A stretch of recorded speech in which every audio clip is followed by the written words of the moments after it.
roƙo ku danna mana subscribe, sannan ku danna alaman ƙararrawa domin ci gaba da samun shirye-shiryenmu a kan lokaci.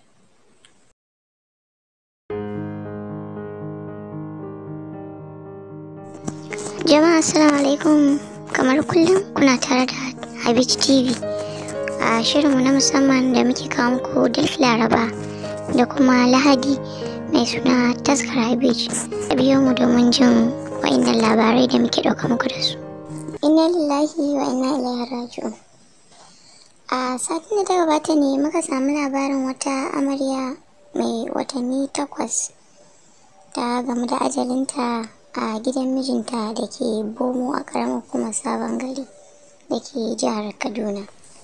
Ita dai wannan mata mai suna Aisha, 'yar asalin unguwar limancin Kona ne da ke cikin birnin Zaria. A labarin da muka samu muku daga cikin jaridar Leadership a yau ya yi nuni da cewa Aisha ta gamu da ajalinta ne a ranar Juma'a da ta gabata a misalin wurin karfe 2 zuwa karfe 3 na rana.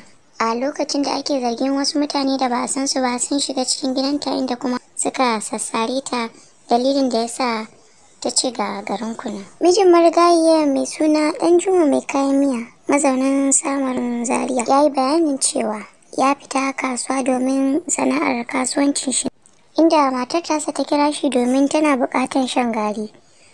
Abin da ya sa shi kuma bayan sallar Juma'a ya biya domin siyo mata wannan gari. Sai dai a cewarsa ko da isowa gidan nashi sai ya tarar da ƙofa a buɗe, abin da ya ce bai saba zuwa ya gani ba. Dan dai ya shiga cikin gidan nasa inda ya yi sallama da tunanin cewa matar nan za ta amsa, amma sai ya ji shiru.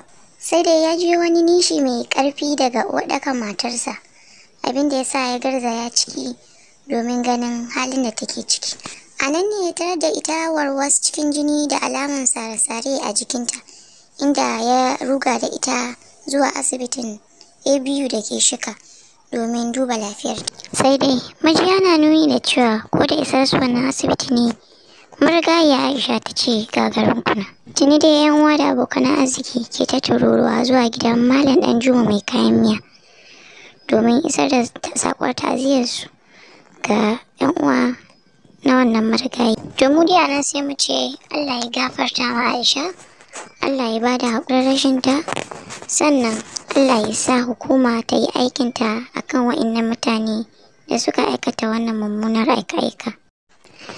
Idan taskar Habij TV kuwa ta waiwaya a ɓangaren Kannywood, za ku tonan sili da wannan shahararren mai barkwancin nan wato Baban Cinedu ya yi game da shugaban mai tace fina-finai ta jihar Kano, wato wanda aka fi sani da Afa Kalla.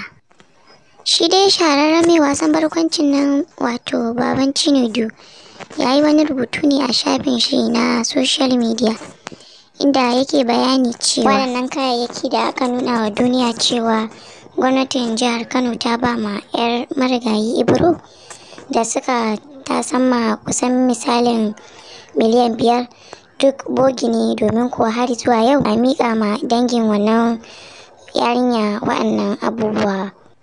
Baban Cinedu ya ƙari da cewa abinda Afa Kallahu ya kai ma wannan dangin amarya shine buhu 2 na shinkafa da kuma 20,000.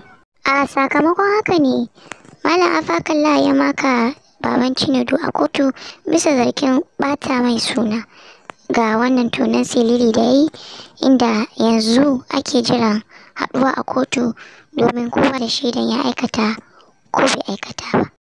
To tunda dai abin ya kai gaban kuliyar Manta Sabo, yanzu za mu baza kunnuwa ne domin mu ji abin da kotu za ta bayyana bayan ta saurari shaidu da hujjojin kowane ɓangare.